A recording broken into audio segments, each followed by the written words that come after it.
ಕೋಳಿಯ ಬಂಗಾರದ ಮೊಟ್ಟೆ ಮತ್ತು ಮಾಲೀಕನ ಕತೆ. ಒಂದಾನೊಂದು ಕಾಲದಲ್ಲಿ ಒಂದು ಸಣ್ಣ ಗ್ರಾಮದಲ್ಲಿ ರಾಮಪ್ಪ ಎಂಬ ರೈತನೊಬ್ಬ ತನ್ನ ಕುಟುಂಬದೊಂದಿಗೆ ಸರಳ ಜೀವನವನ್ನು ನಡೆಸುತ್ತಿದ್ದ. ರಾಮಪ್ಪನಿಗೆ ಒಂದು ಚಿಕ್ಕ ಜಮೀನು, ಕೆಲವು ದನಕರುಗಳು ಮತ್ತು ಒಂದು ವಿಶೇಷ ಕೋಳಿಯೊಂದಿಗೆ ಸಂತೋಷವಾಗಿ ಜೀವನ ಸಾಗಿಸುತ್ತಿದ್ದ. ಈ ಕೋಳಿಯನ್ನು ಅವನು ಗಿಣಿಯ ಎಂದು ಪ್ರೀತಿಯಿಂದ ಕರೆಯುತ್ತಿದ್ದ. ಗಿಣಿಯ ಒಂದು ವಿಶೇಷತೆ ಏನೆಂದರೆ ಅದು ಪ್ರತಿದಿನ ಒಂದು ಬಂಗಾರದ ಮೊಟ್ಟೆಯನ್ನು ಇಡುತ್ತಿತ್ತು. ಇದು ರಾಮಪ್ಪನಿಗೆ ಒಂದು ದೊಡ್ಡ ವರವಾಗಿತ್ತು, ಏಕೆಂದರೆ ಈ ಬಂಗಾರದ ಮೊಟ್ಟೆಗಳು ಅವನಿಗೆ ಸಾಕಷ್ಟು ಸಂಪತ್ತನ್ನು ತಂದುಕೊಟ್ಟಿದ್ದವು. ಪ್ರತಿದಿನ ಬೆಳಿಗ್ಗೆ ರಾಮಪ್ಪ ಗಿಣಿಯ ಕೋಳಿಕೂಪಿಗೆ ಹೋಗಿ ಬಂಗಾರದ ಮೊಟ್ಟೆಯನ್ನು ಎಚ್ಚರಿಕೆಯಿಂದ ತೆಗೆದುಕೊಂಡು ತನ್ನ ಮನೆಗೆ ತರುತ್ತಿದ್ದ.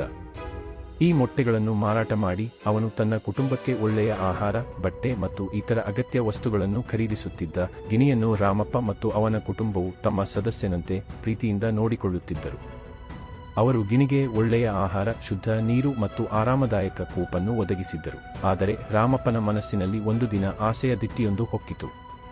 ಗಿಣಿಯು ಪ್ರತಿದಿನ ಒಂದು ಬಂಗಾರದ ಮೊಟ್ಟೆ ಇಡುತ್ತದೆ, ಆದರೆ ಒಂದೇ ಒಂದು ಮೊಟ್ಟೆ ಏಕೆ? ಅದರ ಹೊಟ್ಟೆಯೊಳಗೆ ಇನ್ನೂ ಹಲವಾರು ಬಂಗಾರದ ಮೊಟ್ಟೆಗಳಿರಬಹುದು. ಈ ಯೋಚನೆ ರಾಮಪ್ಪನನ್ನು ಕಾಡತೊಡಗಿತು. ಅವನಿಗೆ ಒಂದೇ ದಿನದಲ್ಲಿ ಎಲ್ಲವನ್ನೂ ಪಡೆಯುವ ಆಸೆ ಹುಟ್ಟಿತು. ನಾನು ಗಿಣಿಯ ಹೊಟ್ಟೆಯನ್ನು ಕತ್ತರಿಸಿದರೆ ಒಮ್ಮೆಗೆ ಎಲ್ಲಾ ಬಂಗಾರದ ಮೊಟ್ಟೆಗಳನ್ನು ಪಡೆಯಬಹುದು. ಇನ್ನು ದಿನವೂ ಕಾಯುವ ಅಗತ್ಯವಿಲ್ಲ ಎಂದು ಆಲೋಚಿಸಿದ. ರಾಮಪ್ಪನ ಹೆಂಡತಿ ಲಕ್ಷ್ಮಿ ಈ ಯೋಚನೆಗೆ ಒಪ್ಪಲಿಲ್ಲ. ರಾಮಪ್ಪ, ಗಿಣಿಯು ನಮಗೆ ದಿನವೂ ಒಂದು ಬಂಗಾರದ ಮೊಟ್ಟೆಯನ್ನು ಕೊಡುತ್ತಿದೆ, ಇದರಿಂದ ನಾವು ಸಂತೋಷವಾಗಿರುವೆವು. ಆಸೆಗೆ ಒಳಗಾಗಿ ಗಿಣಿಯನ್ನು ಕೊಲ್ಲುವುದು ಸರಿಯಲ್ಲ. ಒಂದು ವೇಳೆ ನಿನ್ನ ಯೋಚನೆ ತಪ್ಪಾದರೆ ನಾವು ಎಲ್ಲವನ್ನೂ ಕಳೆದುಕೊಳ್ಳುವೆವು ಎಂದು ಎಚ್ಚರಿಸಿದಳು. ಆದರೆ ರಾಮಪ್ಪನ ಮನಸ್ಸು ಆಸೆಯಿಂದ ಕುರುಡಾಗಿತ್ತು. ಲಕ್ಷ್ಮಿಯ ಮಾತುಗಳನ್ನು ಕೇಳದೆ ಅವನು ತನ್ನ ನಿರ್ಧಾರದಲ್ಲಿ ದೃಢವಾಗಿದ್ದ. ಒಂದು ದಿನ ರಾಮಪ್ಪ ಗಿಣಿಯನ್ನು ಕೋಳಿಕೂಪಿನಿಂದ ತೆಗೆದುಕೊಂಡು ಒಂದು ಚೂರಿಯಿಂದ ಅದರ ಹೊಟ್ಟೆಯನ್ನು ಕತ್ತರಿಸಿದ. ಆದರೆ ಒಳಗೆ ಬಂಗಾರದ ಮೊಟ್ಟೆಗಳಿರಲಿಲ್ಲ. ಗಿಣಿಯ ಹೊಟ್ಟೆಯಲ್ಲಿ ಸಾಮಾನ್ಯ ಕೋಳಿಯಂತೆಯೇ ರಕ್ತ, ಮಾಂಸ ಮತ್ತು ಕರುಳುಗಳು ಮಾತ್ರ ಇದ್ದವು. ರಾಮಪ್ಪ ಆಘಾತಗೊಂಡ. ಗಿಣಿಯು ಕೆಲವೇ ಕ್ಷಣಗಳಲ್ಲಿ ಸತ್ತು ಹೋಯಿತು. ರಾಮಪ್ಪನ ಕೈಯಲ್ಲಿ ಚೂರಿಯಿಂದ ರಕ್ತವನ್ನು ನೋಡುತ್ತಾ ಅವನಿಗೆ ತನ್ನ ತಪ್ಪಿನ ಅರಿವಾಯಿತು. ಆದರೆ ಈಗ ತಡವಾಗಿತ್ತು.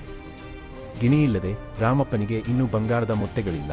ಕೆಲವೇ ದಿನಗಳಲ್ಲಿ ರಾಮಪ್ಪನ ಸಂಪತ್ತು ಕ್ಷೀಣಿಸಿತು. ಅವನು ಮಾರಾಟ ಮಾಡಿದ ಬಂಗಾರದ ಮೊಟ್ಟೆಗಳಿಂದ ಬಂದ ಹಣವನ್ನು ಆಸೆಯಿಂದ ಅನಗತ್ಯ ವಿಷಯಗಳಿಗೆ ಖರ್ಚು ಮಾಡಿದ್ದ. ಈಗ ಗಿಣಿಯಿಲ್ಲದೆ ಅವನಿಗೆ ಆದಾಯದ ಯಾವುದೇ ಮಾರ್ಗವಿರಲಿಲ್ಲ. ರಾಮಪ್ಪ ಮತ್ತು ಲಕ್ಷ್ಮಿ ಕಷ್ಟದ ಜೀವನಕ್ಕೆ ತಳ್ಳಲ್ಪಟ್ಟರು. ಗ್ರಾಮದ ಜನರು ರಾಮಪ್ಪನ ಕಥೆಯನ್ನು ಕೇಳಿ ಆಸೆಯಿಂದ ಎಲ್ಲವನ್ನೂ ಕಳೆದುಕೊಂಡ ಎಂದು ಮಾತನಾಡಿಕೊಂಡರು. ಕಾಲ ಕಳೆದಂತೆಯೇ ರಾಮಪ್ಪ ತನ್ನ ತಪ್ಪಿನಿಂದ ಕಲಿತ. ಅವನು ಗಿಣಿಯನ್ನು ಕಳೆದುಕೊಂಡದ್ದಕ್ಕೆ ವಿಷಾದಿಸುತ್ತಾ ಮತ್ತೆ ತನ್ನ ಜೀವನವನ್ನು ಕಟ್ಟಿಕೊಳ್ಳಲು ಕಷ್ಟಪಟ್ಟು ಶ್ರಮಿಸಿದ. ಆದರೆ ಗಿಣಿಯಿಂದ ಬಂದ ಸಂಪತ್ತಿನಂತಹ ಆರಾಮದ ಜೀವನವನ್ನು ಅವನು ಎಂದಿಗೂ ಮರಳಿ ಪಡೆಯಲಿಲ್ಲ. ನೀತಿ: ಈ ಕಥೆಯಿಂದ ನಾವು ಕಲಿಯುವ ಪಾಠವೇನೆಂದರೆ ಆಸೆಗೆ ಒಳಗಾಗದೆ ಇರುವುದರಲ್ಲಿ ಸಂತೋಷವಾಗಿರಬೇಕು. ಒಂದೇ ಒಂದು ಬಂಗಾರದ ಮೊಟ್ಟೆಯು ದಿನವೂ ಸಂತೋಷವನ್ನು ತಂದುಕೊಡುತ್ತಿತ್ತು. ಆದರೆ ಎಲ್ಲವನ್ನೂ ಒಮ್ಮೆಗೆ ಪಡೆಯುವ ಆಸೆಯಿಂದ ರಾಮಪ್ಪ ಎಲ್ಲವನ್ನೂ ಕಳೆದುಕೊಂಡ. ಈ ಕಥೆಯು ತಾಳ್ಮೆ, ತೃಪ್ತಿ ಮತ್ತು ದೀರ್ಘಕಾಲೀನ ಯೋಚನೆಯ ಮಹತ್ವವನ್ನು ತಿಳಿಸುತ್ತದೆ.